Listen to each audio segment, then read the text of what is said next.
And we actually have some new folks added to the panel discussion. These guys were just in the unconference session next door.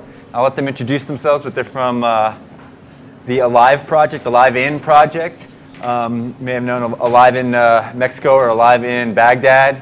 They currently have a mobile project, Alive in Libya, and they just got off Alive in Egypt.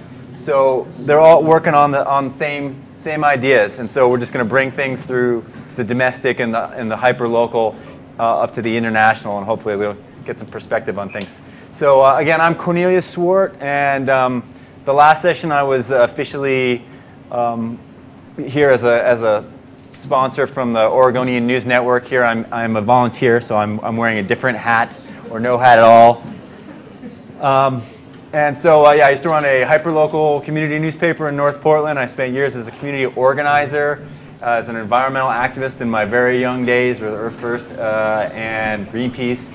So I have a long history of community organizing. And so that's kind of the hat I'm wearing right now. And so then we'll just start with introductions from the far left. I'm Israel Barron. I'm the executive director of Street Roots, the local street newspaper here in Portland. That's Israel. Can people hear Israel? Everybody heard? Okay. From Street Roots. I'm Lisa Loving. I'm the news editor at the Scanner News Group, and I'm a radio producer at Cable Community Radio. I'm Craig Fondren. I'm the executive director of Sabin Community Development Corporation. So we do housing and education, and everything's tied to technology. I'm Steve Wishwanek. I'm a co-founder of Small World News. We do human stories from the front lines. Our focus is international content, so yeah. Yeah, Brian Conley, co-founder of Small World News. The only thing I would add to that is it's kind of like the same as hyperlocal content, except from overseas, not from your neighborhood. So if you guys just down the line could just tell us a little bit about each one of your projects, and again, the overarching theme is creating a middle space between sort of those. If you talk about Cairo, that correspondent who's trapped on the balcony of the hotel and he can't get down to the ground, like literally, or outside of the compound, and those viral citizen videos that just kind of pop up, out of the BitTorrent. Is there a middle space which is maybe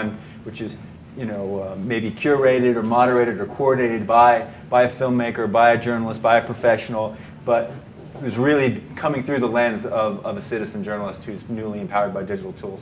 So I think everyone's got projects like that, and if you could just take 5 minutes and just run through them. Street Roots is a street newspaper I don't know how many people are familiar with, but we have around 100 vendors who sell, mostly homeless and people experiencing poverty, that sell the newspaper throughout the metropolitan area. Vendors go through a training, they purchase the newspaper up front for 25 cents and then sell it for $1 in the community. We're one of 30, we're about 10 to 12 years old, our entire street newspaper movement. We have 37 papers in North America and about 130 worldwide in about 17 different languages. We've created our own news service, we partner with Reuters and other groups. So we're sharing news content, best practices, and how we work with individuals on the street. How we're developing best practices, what we're doing. So really we're an up-and-coming movement that really small grassroots organizations throughout the world, and it's pretty exciting. We have around 6,000 vendors worldwide, so it's pretty cool. Yeah, Street Roots is actually one of the best newspapers in the whole area. I love bragging about you guys. Joanne Zool, right? This stunning reporter. You guys won an SPJ award last year. That's correct. Yeah, I mean, it's investigative reporting, it's all kinds of, it's poetry. I love it. I'm a fan. So at the Scanner newspaper, we are a 35-year-old African-American family-owned news group in Portland and Seattle. Somebody was pointing out the Scanner it was one of the first news organizations to have a website in the state of Oregon. My coworker Jerry Foster built our first website in the 1980s, the mid-1980s. And we didn't know he and my publisher didn't even know what it was for, they just did it. So in the past 3 years, when the economy really started tanking about 3 years ago, I came back to the Scanner, and it's been my job to bring our operations into the digital age. And it's been a really interesting exercise because at first we were like, oh my God, the digital divide, we are screwed. What are we going to do? So few people that we traditionally think of as our readers even know how to use the internet. But it turns out that's not the whole story, as you knew. So we started, 3 years ago, we started redesigning our website. We created an RSS feed, a YouTube channel, a Twitter presence, a Facebook presence. We just rolled out our mobile. And now, I don't know if you're aware of the most recent statistical research on who uses the internet, but somehow our resurgence has corresponded with a real ownership, especially of social media by African American people. So our YouTube channel, our mobile just completely zoomed like this. It was crazy. So we have more readers now than we've ever had, ever. In the whole, my publisher said last week, we have more readers now than we've ever had if you count up all the readers we've ever had in 35 years.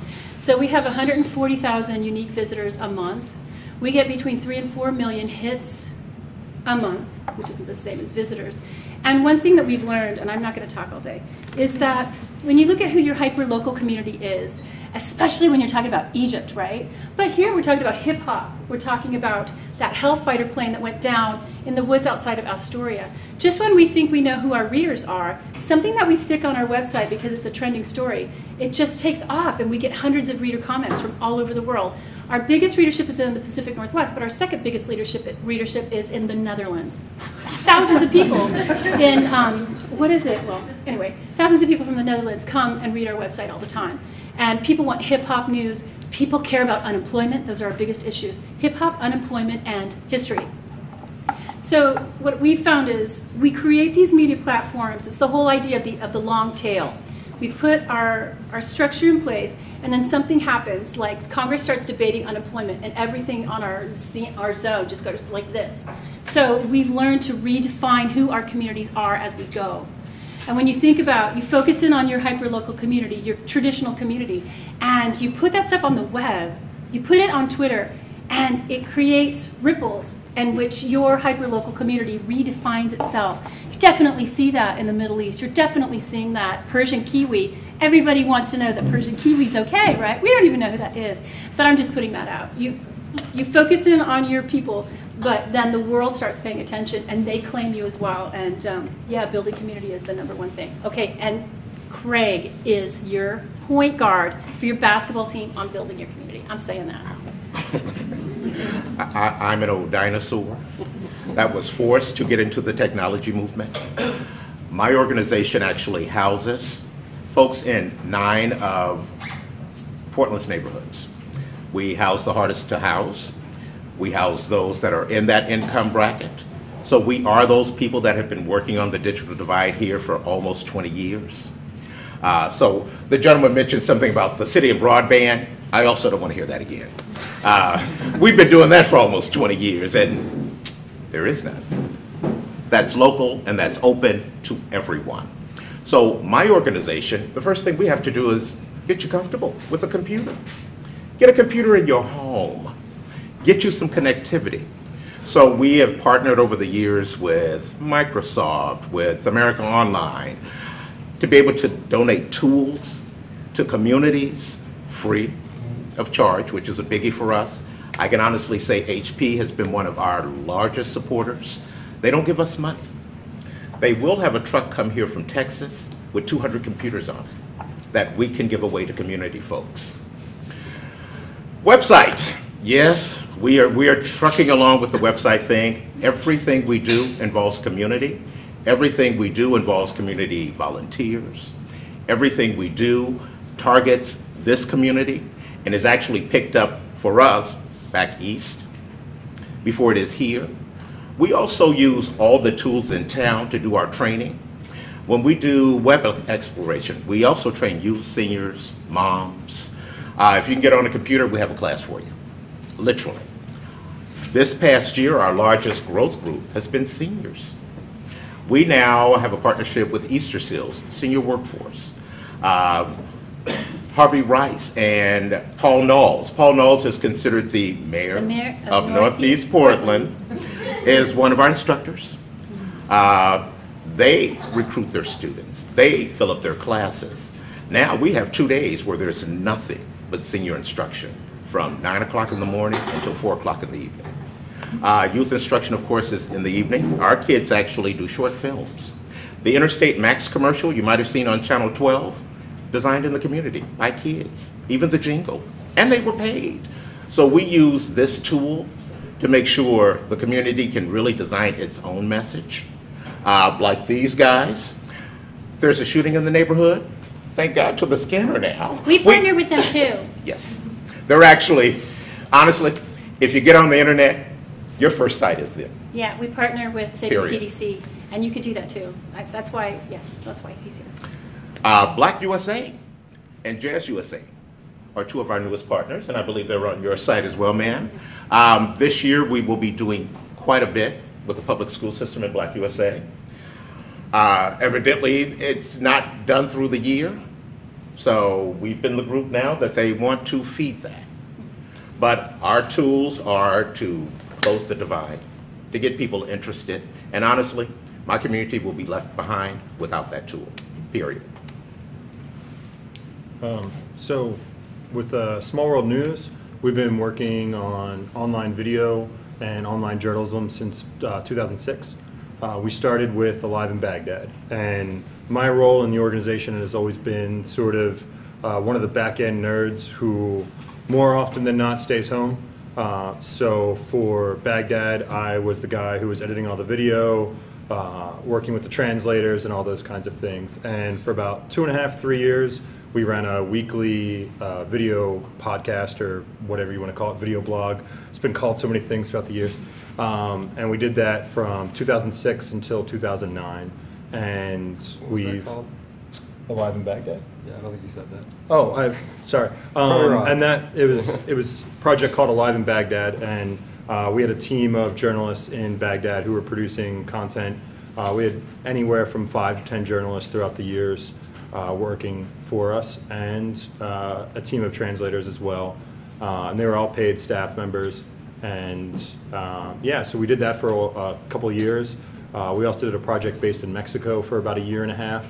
And again, same kind of idea. You know, we trained up some locals, and they would just send us the footage. We would get it translated, we would edit it down, and we would put it online.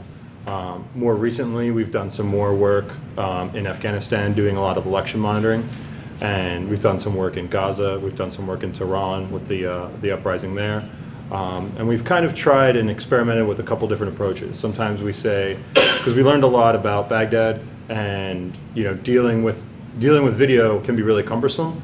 It's really a very effective tool, but it can really slow you down. So we've experimented with just using audio or just using photos. And most recently, back in January, we started a site live in Egypt, and we kind of took a lot of our translating experience and the translators we know, and we brought a bunch of volunteers together to work on translating the audio files that were coming out of Egypt when the internet was shut down. And that was back around February 1st. And that site's still up and running, and you can find all that stuff. And most recently, we as an organization went to Libya and stood up a project there with a bunch of locals, training them, and they've been producing video now for a couple months. And they're finally editing the video themselves. Since the technology's finally caught up, we can send cheap, affordable HD cameras. They can shoot and cut themselves. And so if you want to talk about sort of, that's kind of like my side of things, where I deal with a lot of the nerdy stuff, and Brian generally has been traveling overseas and doing a lot of the training and working with the people on the ground. Yeah. Well, first of all, I just want to say I'm really grateful to Cornelius for asking us to be on this panel. We kind of just sort of ended up here last minute after talking with Abraham. I think he understandably thought that we were going to be overseas or somewhere, because we often are. I also really appreciate the title, because I think that it's too often people talk about the voiceless people, or we have to be the voice of the voiceless, or all this kind of thing. And you know, for me, I think that it's really important how you use words and how you frame things, and especially when working with people in a local community or who have a different sort of access to privilege and sort of different relationship to the world than you have. You know, if you talk about somebody who has an unheard voice, right? They have a voice, they have a story, they know what they want to talk about. What they lack is a platform to be heard and people to listen to them, right? They don't have access to those folks. And that's, talking about our work in Libya, like I was like constantly telling them, look, like, you're not working for me, you're hardly even working with me. Like, I'm working for you. You know, like see Small World News is like we're building a window. You know, we're digging a tunnel, right? You know, we're in Libya. We're gonna build a tunnel from here to the rest of the internet. You know, people are gonna like see stuff, and then we're gonna point back.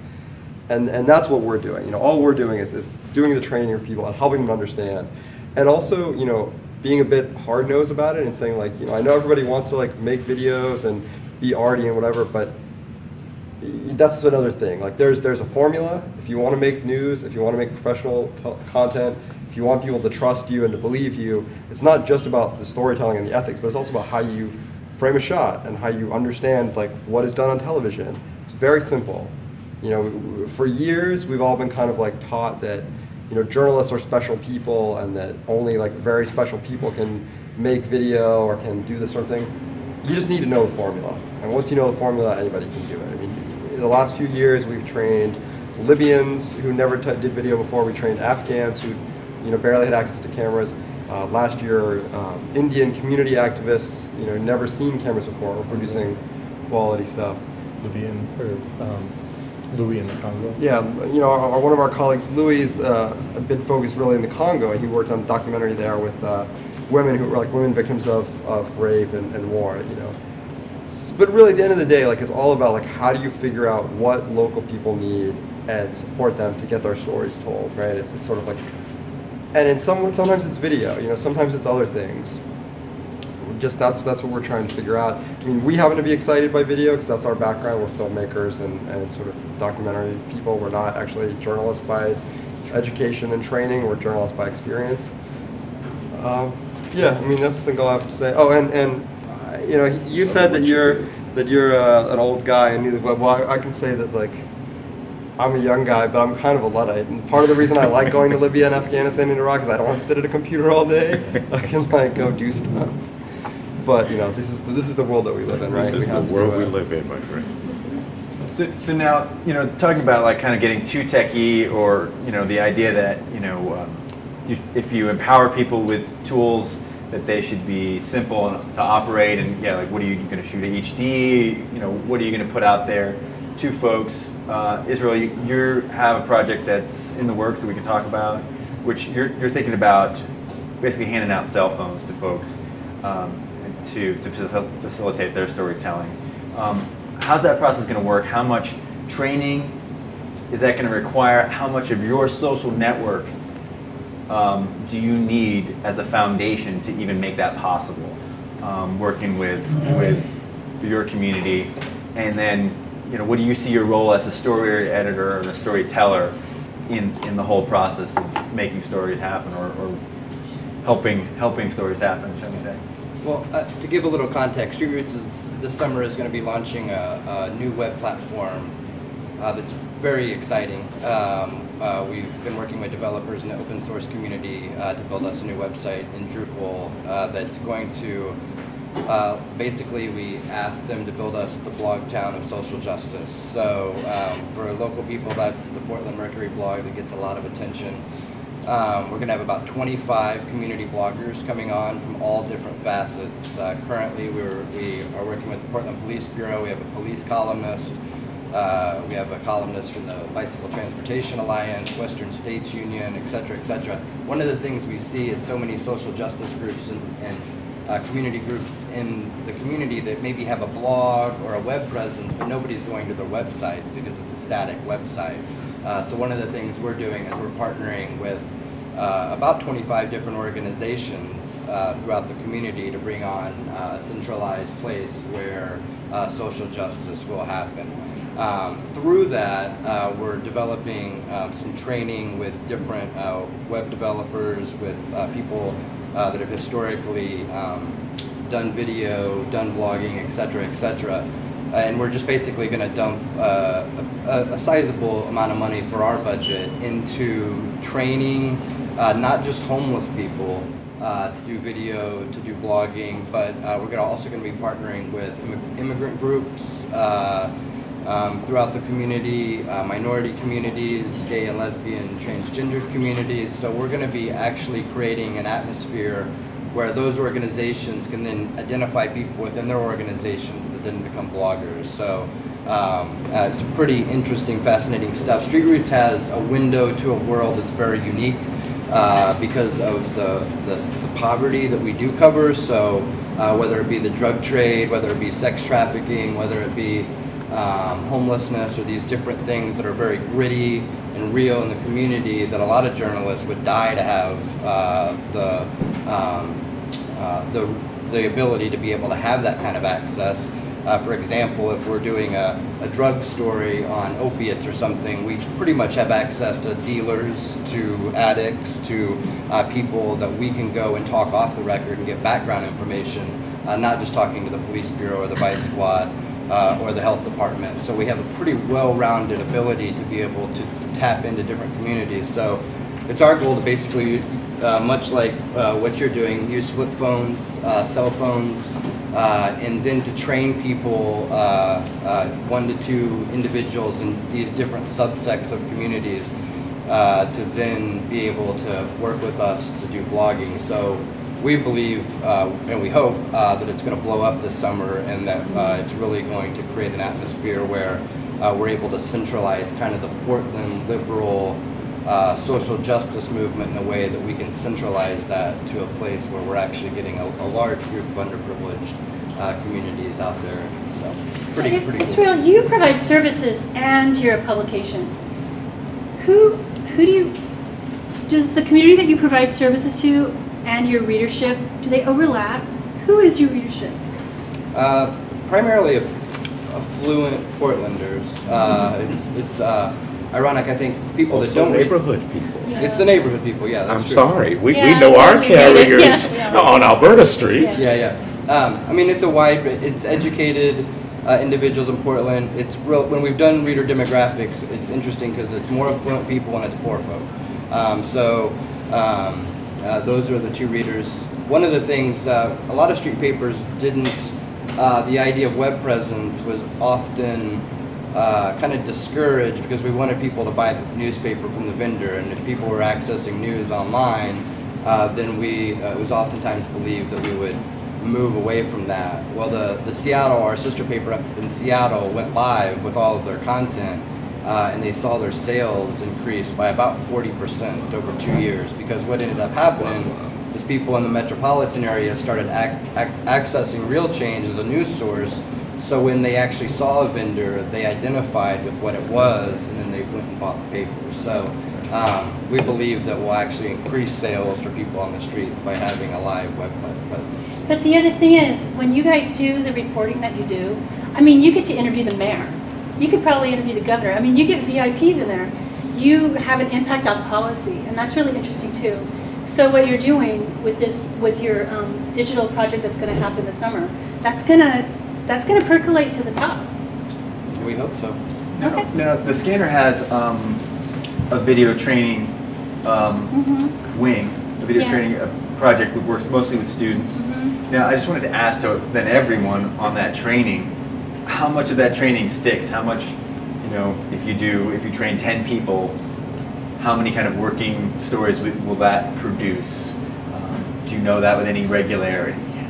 Well, we have the North Portland Media Training Center, and when that first kicked off about 3 years ago, all kinds of young people came in and learned how to use really expensive video editing. It's a pain in the ass. I mean, you guys have a lot of patience to sit there and do that. I mean, with a flip video, you're like, okay, what do you think? Thanks, plug it in, you're done. It's up on the YouTube. But what we saw happen was, a dozen or so people took the initial training, and they were done, and they had access to these cameras, and they just got cut loose, and they went out wherever it is that they went out. But they came back together, and they still do stuff all the time. It created its own community of people who probably have their own video editing jokes and stuff. And they come every year, and they film the Scanner's big MLK breakfast, right? They get paid for that. So they come, and we're going to have other events. And so it's more than just, did everybody go make their own YouTube channel, or did they get a job? They created their own community of gearheads that lives on, and it's kind of interesting to see when people get the tools, what they're going to do with them. It's like when my 2-year-old got a straw, the things he did with that, I would have never figured out. And it's the same thing with these digi tools. And for us, we look at it as an empowerment tool, so we do look at it as workforce. we do try and pair it with having that person polished up enough to be able to work with the Oregon Film Commission, to be able to be a laborer on a commercial. Also, since we don't charge for a class and have never charged for a class in 20 years, I expect some volunteer time. I expect you to come back. I expect you to teach in elementary school. We have evening instruction, so what do we get off of it? Human capital. We get you fed in, because if I've got your kid in a class, I'm going to eventually get you. And I'm going to eventually get grandma. So for us, it really is an impact.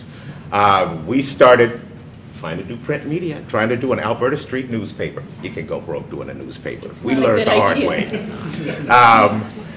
So after 2 years of that, we had to come up with something to still keep the community involved without, honestly, going broke. And it started with digital storytelling, which is now the hottest thing, supposedly. Mobile storytelling. We were doing this back in the early 90s. For us, now the story is the Vanport story. We document living survivors. For me, I'm an old historian, so for me, they built this city right here.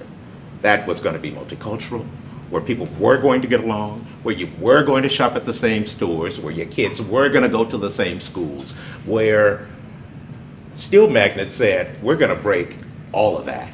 We're going to send trains in from all over the country and place them in this one place. To me, it's one of the most fascinating stories, literally, in America. So every summer, that's what we do. We find survivors, the kids get cameras, they do all the work. We train them, and the community does all the work. This year, we actually are buying, we have bought Toshiba's, little bitty camcorders, fantastic. I'm not a proponent of any shopping network. Home Shopping Network, $130. They're fantastic. So this year, we're actually gonna have some new equipment for the kids, and also, new equipment turns on every kid. So, it's happening. And I'm passing it over to these guys. And just to add context, Vanport was an intentional community for workers to build the Liberty ships during World War II. It was where Jansen Beach now is. There's probably about 40,000 people that lived there. It was one of the larger African-American migrations because it came from the south to work on these ships. And then after the war, there was a flood that wiped out the entire It got Katrina. They got Katrina. They got Katrina. So just to have large Native American population, African American population, a lot of working class, a lot of the Chinese from California ended up here. So like I said, it was a great experiment. If you don't know the story, Tune in. call me. We'll send you the DVDs. Yeah, I mean, as far as like training goes and how well it sticks, the biggest thing is follow-up. It's, you know, you can get people in, you get people pretty excited the first day. But it's getting over that initial hump of, you know, you teach them the basic shots. You teach them how to ask questions. And some people go out and it's funny because usually it's actually the older people who actually do a much better job at it. It's these young kids who come into classes who think they're hot shots. And they think they already know how to do everything. And they can be really stubborn. Whereas people who kind of come in knowing that they don't know what they know, they grow a lot faster as trainers. And it's that sort of willingness to say, I don't really know what I'm doing, but I'm going to go out there, I'm going to experiment, and we're all going to come back. And, you know, like our biggest thing for really making training stick is you send everybody out, they all film some stuff, and you bring it back, and you look at it together as a group. And if you keep doing that, then it does a lot of things. Is people have to show what they just did in front of everybody else. That puts a lot of pressure on people. And at first they might like not care, but then like after a while they'll try to step up.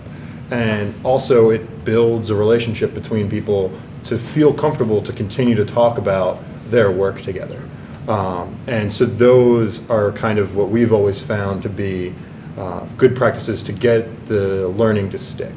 But sometimes you get somebody in the class who doesn't want to be there, and you can go out and you can make the assignment with them and you can do your best, but you know that like tomorrow they're never going to think about it again, and that's just you know, it's just the nature of the beast. But, you know, it's not for everybody, and that's fine. But, you know, people who have a willingness to learn can really pick it up quite quickly. Do you have anything to add? Well, I just think people are going to be self-selecting, and your training is going to stick more to the degree that the person being trained sees a personal benefit or sees what they're going to do with it. I mean, we found like in Libya that a lot of folks wanted to be trained. Like even there were like a couple of kids who like had their own cameras already, but then they weren't actually willing to like stick to the training and do the work. And so it seemed more like what they wanted to get out of it was to like be affirmed and like have somebody who would spend time with them and talk to them and like, you know, give them some kind of like personal connection. And, you know, at the end of the day, yeah, some people are going to self-select. Not everybody is going to want to do everything. And like you were saying about editing, like there's so many times when people like, they get into Final Cut Pro and they're editing something and they're just like, this sucks. And I'm like, yeah, but trust me, it gets easier. You'll get better at it. But like, I've seen that look on a lot of just terror in their eyes, like, this is what you do? And you're like, yeah, and you got to sit around and a lot, but it's, you know, it's worth it in the end. Yeah, and honestly, the other thing I would say is that, you know, talking about follow-up, like, the training part is easy. The hard part is, like, then you go home and you have to, like, keep working with them. And, like, with the Libyans, I mean, the Libyan team's, like, out of control. Like, they made 120 videos, right? And we started in like the middle of March. Yeah. Right. We have about 160, 150 something like videos from Alive in Baghdad over 3 years. Right. We were producing like 4 or 5 videos a month. Yeah. I mean, it's, and then like you know, we're getting like emails at like 3 in the morning, being like, why is this video not been uploaded? And we're like it's like 3 in the morning. Like you published it at like midnight. Like they're like, I put it on Dropbox. He's got to get it on YouTube. Come on. You're like, man, this. How much do you attribute that to the growth in the simplification of editing tools, like, you know, the iMovie and just the drop and drag editing that's available now? Well, it's also tough because some of the other projects we've done, we specifically were doing the editing. Like they asked us to do the editing? Yeah, they wanted us to do the editing. Right. So there was a lot of just hurdles there of like, okay, well, this is the story we're thinking because you sent us a 50-minute interview. Is this what you're thinking? Yeah. And then it's like, it's 16 hours, you know, for feedback. And then it's like, okay, well, we'll change it a little bit and all that kind of stuff. And we tried to like teach them sort of certain like social media best practices. Like, oh, you know, you should just put up like short, like 30-second clips. Like put up like an interview of somebody making one point or put up like a cool visual. And then they translated that to like, oh, it has to be really short. So now they're editing like 1.5 minute, 2-minute pieces that are all one piece. Yeah. You know, like they're just like, no, we don't tell the whole story. And we're like, yeah, you know, we're like, do less work. They're like, no, we want to do a lot more work. It's okay. And we're just like, all right, but it's really impressive though. So with this, Yeah, what tools are you? I mean, are you training in Final Cut Pro, or are you trying to use tools that are more accessible, like online editors, or for the Libyans, it was iMovie and Final Cut Pro was like a mix. I mean, like you showed them both. No, we didn't even really show them iMovie. Okay. We talked about, I mean, I think that you have to give them a strong base. Like if you keep things really simple, you're like, these are your shots, these are your 5 shots, you need to tell a story, this is what BBC uses, what CNN, everybody else uses, and then you build your story from that. I mean, it was pretty straightforward to then say, okay, well, I only have these clips, I'm not doing something super complicated. I just have like, this person's talking about X, now I'm gonna cut to X, you know, and then go back to the interview. Suraj basically taught himself iMovie. I mean, he had a little bit of help. We had another person who stepped up to help when we had to leave.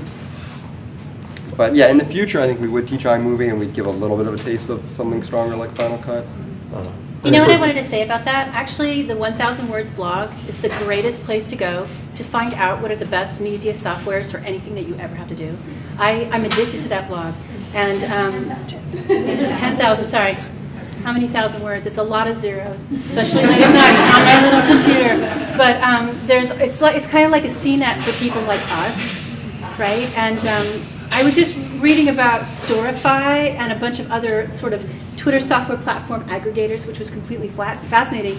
And as we've been talking about, you know, how do you wrap your brain around all the things that we do? How do you figure out what people are going to want to do and how to get the words out there? The Pointer Institute web blogger, I can't think of his name, he did an analysis of the guy in Pakistan who was the unintentional Osama capture blogger.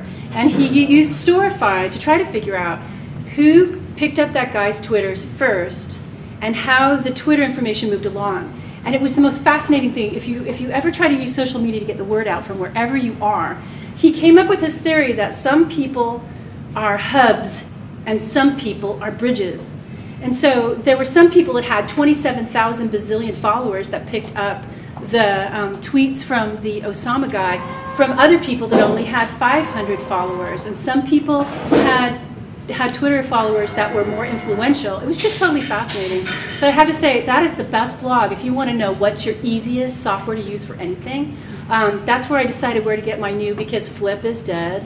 What's up with that? Anyway, that's where I decided to pick up my new hardware. Yes, sir. I would just like to say, I mean, the technical parts are the easy parts. It's the relationships and maintaining those relationships that are the hard parts. So when you're talking about, for us, with people experiencing homelessness, survival is their #1 priority. So being able to keep equipment safe and not getting wet is more of a challenge than teaching them Final Cut Pro or iMovie. So, and again, you know, whether you're training somebody to tell their own story or whether you're helping tell them their own story, it all starts with relationships. So, and being able to maintain those and identifying where some people may be very eager to do things, but if you can identify right off the bat that they're dealing with something in their life that they're not going to be able to sustain that, then it's probably not a good idea to start that at that time. So. And this is an interesting, you know, kind of just theory point. Is like for a long time, journalism was the domain of journalists because they had the access to the means of production, to the skill set, and to the transmission technologies. And now, you know, we're talking about these stories. It's really about the human connections and resources that you bring in, because the tools are so simple. The means of transmission are, everyone has universal access. So now it comes down to human relationships, which is more like the sourcing network that a traditional journalist, you know, might bring in. And it's just interesting how things turn on their heads. What's that? So all of you work in part with citizen journalists, and basically I'm asking, are you paying people, or are you ever going to pay people who are reporting for you? Can you repeat the question? The question is, will you pay people? Will you pay citizen journalists?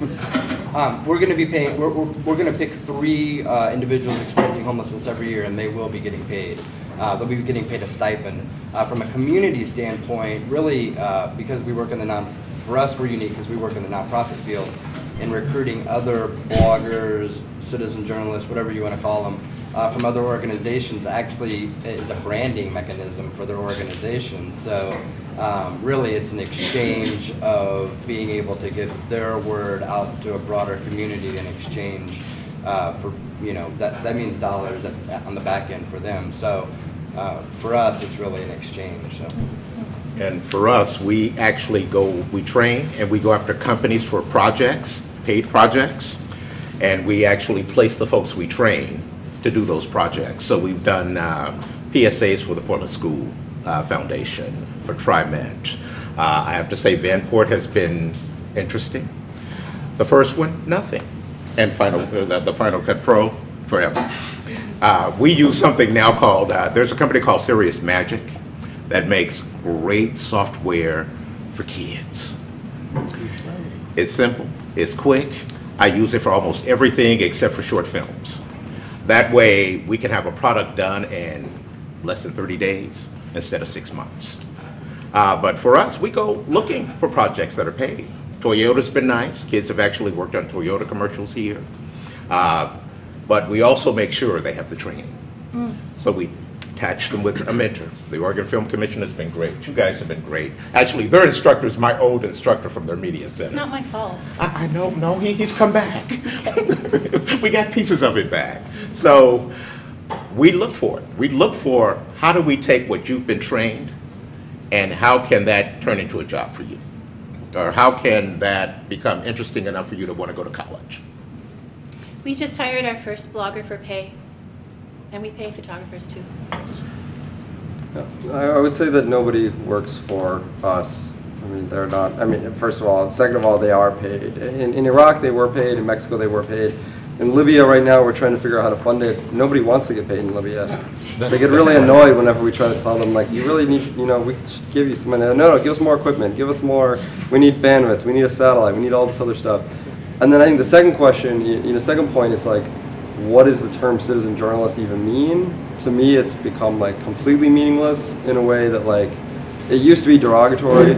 Now it's just kind of like, it doesn't even mean anything. 10,000 years ago, a citizen journalist was the guy who like went over the next hill. Everybody else thought he was a maniac, and then he was like, oh, well, there's like really good field over there that like nobody knew about, and so then they went over there, and then the citizen journalist probably became the leader of the tribe, and then became a king, and then we stopped having real journalists again for, till 1,000 years ago maybe.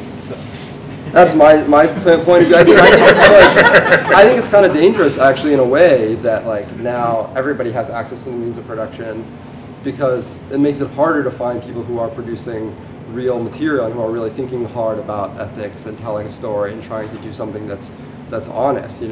10,000 years ago, it was like that guy was crazy, and like either he got eaten by like a monster or he came back, and if he came back, then people started to trust him. Now it's like, how do you know who to trust? At the same time, we all saw over the last 10 years that the New York Times and all these other folks who were supposed to be trusted, well, half the time are totally not trustworthy for a whole lot of reasons. And which is better? I don't know. I'd also like to add too, like we're in this weird fog, right, in the gray area, as the pendulum's swinging so fast. I think that's just Portland.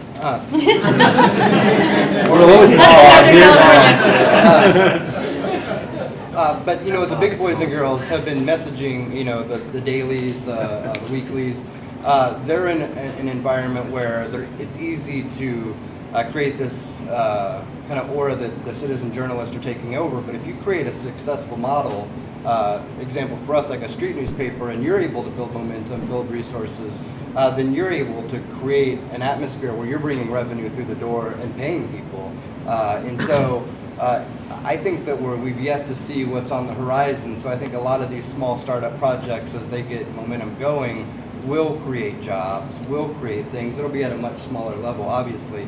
But there's no reason to believe that, as the Oregonian's gone like this, Street Roots has gone like this. So, and we've got our niche, and there's no reason to believe that Street Roots won't be paying 10 journalists in 10 years. I think that if you create a successful model and bring people to the door, then you'll be able to create revenue and pay people. In the far back there? Yeah. I had to say with Street Roots, the last two encounters I had with your vendors were so amazing. And the reason they were amazing was both of them had articles in the paper. And so they were saying, the first one, the gentleman was the reporters from the Middle East, and things were peaking in Egypt. And he would say, I'm in here. And his part of the story was, he was selling in front of the library or something. And the other person, I think, had some poetry in it. And it's like, an Oregonian reporters never come up to me and say, hey, story, buy this paper, I'm so proud of this, or the Columbia area. So I just think what you're doing is so remarkable, but it's that human connection that we were just talking about. It's not a digital thing, it's face to face. You're buying the paper for the person who wrote the story. That's fantastic. Yeah. And how much is that a factor in what you guys do, is the motivation of individuals to see themselves reflected in the media, or to, 100%. They have a message and they want to get it out. I mean, whenever we talk to our kind of bureau chief in Libya, he's like, wait, like, people don't know about this in the United States? And he's just like, he's not like angry or upset, but he's like, I got to go do more stories. Like, he's just like, I'm gonna work twice as hard tomorrow. I'm gonna work 18 hours. And you're like, Suraj, it's okay. Just please, just take half a day off tomorrow. Just please. But like, he's just so motivated and he's so into it. But I think that it is that thing of, he's out there, he's in Libya, and he's doing all this work. But he also sees that, on the website Alive in Libya, the content he's putting up is getting out there, and he's seeing it be subtitled by people he doesn't know. We have volunteers who translate all of the videos that get posted, and I think those different connections that he sees really motivate him. And that's more of like just a behind the scenes motivation, but I think it comes through the work. But I mean, that's power, right? Yeah. That's where the empowerment in that Exactly. incredibly overused word is. Yeah. It's real.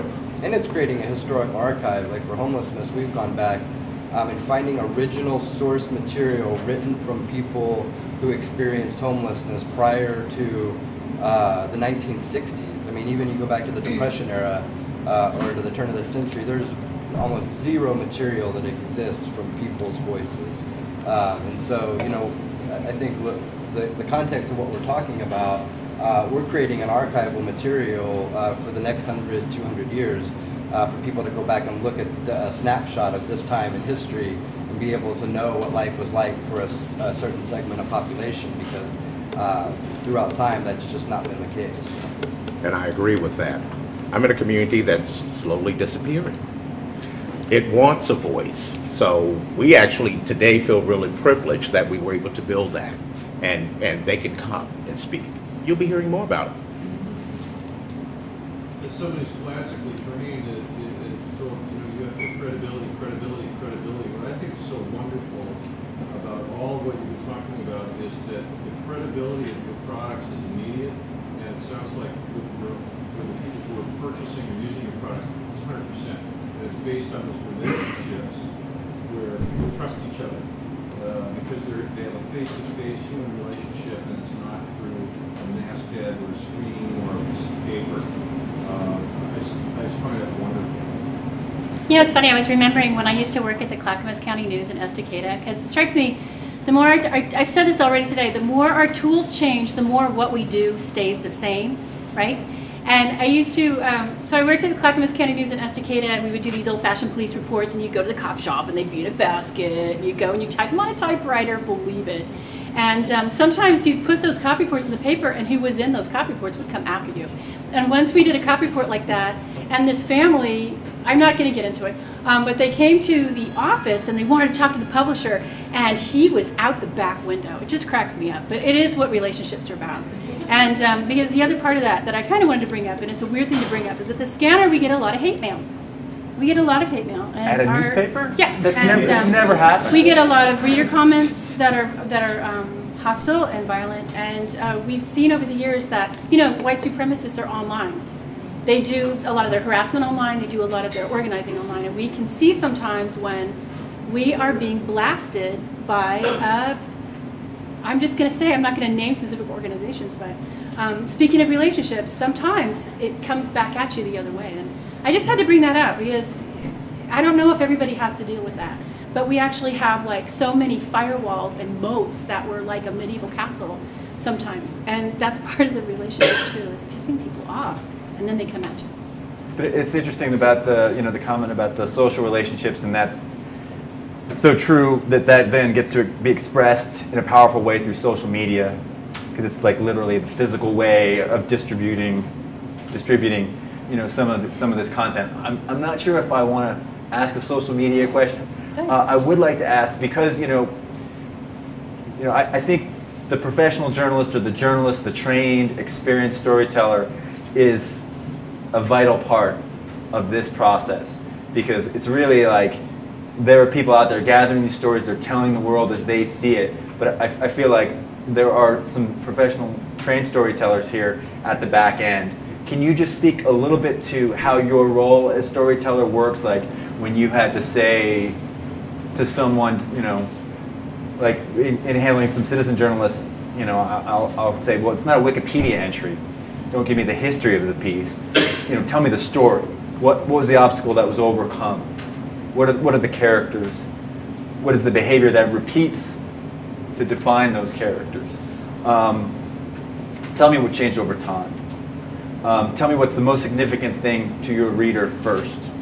And that's something that's not necessarily always organically there through training, but I suspect that you guys are playing a role there. Well, for us, early on, we do the project. Those that are interested, the Business Journal has worked with us, the Scanner has worked with us, the Oregonian. They actually bring reporters in, and we do classes around reporting, advertising, the whole thing. So they actually get hands-on experience from real professionals. And then we design a project that professional critiques. So that's how we get the learned and the community journalists kind of together. I would say it's not always who you choose, it's who you don't choose. You know, for us, we consider, just like any, you know, for a lot of people, anybody that sees their name in print, it's a sense of pride. And, you know, if you're a homeless individual or somebody in poverty, just because you're homeless doesn't mean you're going to get published in Street Roots, right? So it's being able to identify who has a certain amount of skill sets and a learning curve to be able to learn this, because we're all different and we all obviously have different strengths and weaknesses. So for us, it's a matter of being able to say no to people that just assume that because we're a homeless newspaper that they're going to be put in the newspaper. So, and then I think, you know, identifying those skill sets and being able to teach people comes pretty naturally. But I think so many times people create a project and then everybody rushes to the party, and the reality is everybody at the party might not be able to deliver what you're actually trying to do. So I want to invoke KBOO Community Radio. Has everybody heard KBOO? Everybody's going, yay! So I used to be the evening news director there, and it was a nightmare. And it was about doing an entire 1-hour news broadcast. It was about doing an entire 1-hour news broadcast with all volunteers, right? And so people had to come in. We had the AP wire. Why, God? Anyway, and teaching people off the street how to do a news broadcast. You had to work on their voice. And some people could do it and some people couldn't. And part of it is getting over the fact that everybody's not going to sound like Barbara Walters or Walter Cronkite. But I realized too at a certain point that people also, it's kind of like a mosaic. And some people have different strengths and different weaknesses. And one guy that he would always show up, always be on time, but he had ADD. But he would sit there and go through the AP wire, and he could just read through the AP wire and go, you know what would be a great story? How come we always get these press releases from the water department saying that the beach at Seaside has E. coli, but they don't know why? And we would go, I don't know. Why do you think that is? You know what? We could look on Google Earth and see what's the nearest sewage treatment plant. Wow, look, it's right there. It's a block from the beach. What do you think? He could come up with investigative projects off the top of his head, but he could never do them. So it was about putting people together with skill sets, right? A lot of the times, people should take more advantage of KBOO. It's free training also. Audio training. There's wonderful people there. There's some wacky people there, receptionists getting, well, whatever. But it's free, and you should participate in that. More people should take advantage of it. But sometimes it's assembling a community where everybody's got a piece of the puzzle. Yeah. And I'm that dinosaur. See, it was all called community media in my day. Yeah. All of this, podcasting, all of it was just plain community media. So we still kind of go with that. I think it's really important, you know, what you're saying, that like not everybody can do everything, right? Like some people, like, you know, there was so back in sort of indie media days, you know, like 5, 6, 10 years ago, there were some folks. There was this one guy who always knew the best place to get the most like breaking footage. Like if there was going to be police brutality at a protest, he was going to be there. But he was like this, you know, like, so we would assign like a camera and be like, okay, Steve, like you can hold the camera, just follow Joe. Because like he's going to be in the right place, but it's not going to be watchable, you know. So you have to know that. First of all, is like know like what people's skills are, right? The second of all, like part of the reason indie media failed is that... You mean the indiemedia.org, like it's sort of like the movement 10 years ago. I think part of the reason where we failed was that, you know, just because everybody should have a voice and should have the right to make their own media and tell their own story doesn't mean that like I have to work with everybody. Doesn't mean you have to work with everybody. You know, like it's about voluntary association and disassociation, right? And so you have to be able to build a team and work with people who are reliable. Like if somebody comes to the training and they say they're going to do something but they never deliver, it's like, well, at some point we don't work with you anymore. You can go and do your own thing, but we got to focus on what we can get done. You know, and it sounds kind of like unfriendly and fascist and corporate in some ways, but it's like it's the only way to get anything done and to make anything real happen. And I mean, just also the best question you can ask somebody when you're looking at work that they produce is why? Why did you ask that question? Why didn't you follow up with this? Like, why do you think why do you think that is a good question to ask? And just like, a lot of times it makes people stop and really think, and then that's when the learning actually begins. So that's what I found anyway. Okay, exit question. Just right down the line, can you just give me an anecdote, a snippet of just a story or a moment of either training or talking to someone through these kind of cultivated projects that it just sticks out in your mind? It's just a great kind of an aha moment, or just like, man, that was just a story that we captured. We just got that moment.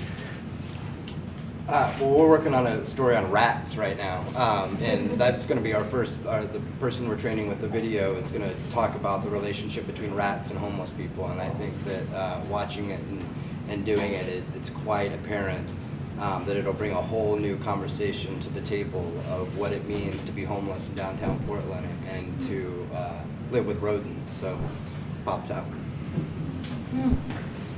A few weeks ago, a weeping woman called the office, and I wasn't in, and she spoke to my reporter, and she said her daughter had disappeared and nobody cared, and she didn't understand. She had called every news outlet in the city, and no one cared.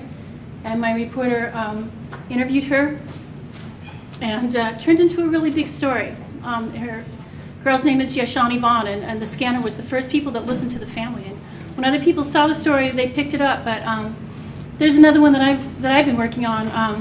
A mom and dad called me up. They showed up at the office. It was 5 o'clock. I wanted to go home so bad, and they just. I looked at their faces. I was like, okay. I pulled out my little Olympus Digi thing with the little bunny ears. Sat in the side room, and their teenager had been beaten and hospitalized in the cardiac intensive care unit while he was incarcerated at the juvenile justice facility. And they called everyone, and no one called them back. No one would let them in. No one would listen to them. And that's the kind of thing that we do all the time. Love that. Remember I told you there's that voice that's not being heard? That's part of that. For us, I think one of the biggest stories this year, we live in Northeast Portland. Displacement was kind of an issue. We don't deal with this displacement of the house. We deal with the displacement of a community that's still there, and it's trying to figure out where it fits within this whole new thing. It's a fascinating story. Remember, Northeast Portland has always been diverse, so we're hearing these stories from many different folks. Really fascinating that you can still live in your house and don't feel like you live in your community. I would say probably the most recent interesting story was while we were putting Alive in Egypt together, it kind of took off like a rocket. Like at first there was like 1 or 2 people involved, and our main tool of organizing and getting the work done was a Google spreadsheet document where that link was being shared around. And at one point for about like 12 hours straight, there was 100 people in this room, and there's this crazy chat room window. And I don't know if you ever used Google spreadsheet, but you can see a box where anyone's moving around.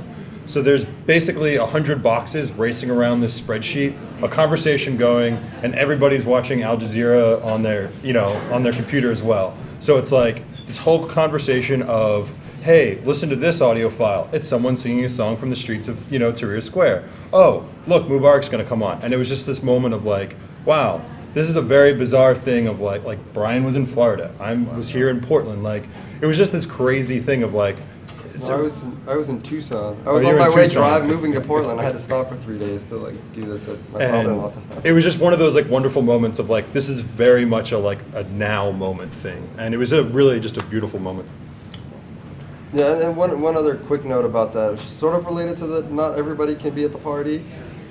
We actually broke Google Spreadsheets in the first 24 hours because it was originally completely public. Like anybody, like we were just sharing the link, and it just totally stopped functioning within like 12 or 15 hours because too many people were going and coming, I guess.